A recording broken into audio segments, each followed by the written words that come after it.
Hello, আমি পূজা ঘোষ। আমার বাড়ি নবদ্বীপে। তো অনেকদিন আগের থেকেই ভাবছিলাম যে কিছু একটা করবো।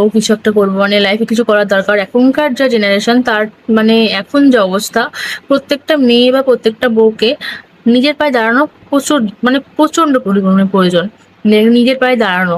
তো সেই কারণে আমার অনেক ২ বছর আগে আমার কলেজ কমপ্লিট হয়ে যায়। তো তারপরে ভাবছিলাম যে আমি কিছু একটা করবো, কিন্তু করা হয়ে উঠছিল না। যেহেতু আমার পরিবারের অবস্থা অতটা ভালো ছিল না।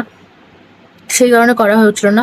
তো হঠাৎ একদিন দেখি আমার ফেসবুকে একটা পেজ এসছে, ফেসবুকে সঙ্গীতা মেকওভার্স নামে।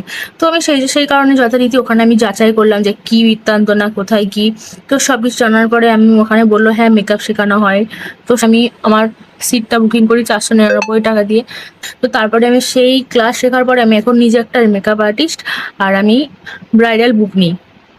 আর আমার এখন মান্থলি 40 থেকে 50 হাজার টাকা ইনকাম। আরও যেগুলো আমি শিখেছি তার মধ্যে অনেক কিছু আছে। আর আমাদের ব্যাচের মধ্যে যারা যারা ছিল প্রত্যেকেই এখন তাদের 40 থেকে 50 হাজার টাকা ইনকাম।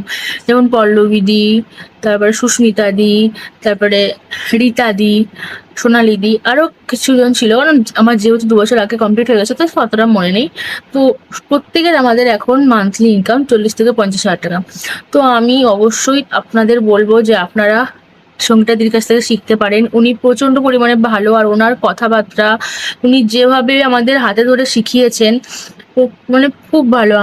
আমি যা বলবো যে আমি যেখান থেকে শিখেছি যতটা পেরেছি, ওনার কাজের ফিনিশিং প্রচন্ড পরিমাণে ভালো। ওনার ওনার কাজ না দেখলে আপনারা বুঝতে পারবেন না।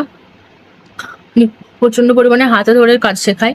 আর অন্যান্য মেকআপ আর্টিস্ট দেখেছি যে তারা হলো কাজ শিখিয়ে ছেড়ে দেয়, কিন্তু সঙ্গীতা দি এটা করে না। দিদি নিজে কিরকম করে বুকিং নিতে হবে, কিভাবে আপনি একটা পার্লার খুলে চালাবেন, কিভাবে বুকিং নিয়ে সেই কাজগুলো করবেন, কাস্টমার আপনার ধরবেন কি করে, সেগুলো মানে প্রত্যেকটা ভালো করে হাতে ধরে বুঝিয়ে দেয় উনি। আমি অবশ্যই আপনাদের বলবো, আপনারা যদি নিজের পায়ে দাঁড়াতে চান তো আপনারা সঙ্গীতাদির কাছ থেকে শিখতে পারেন।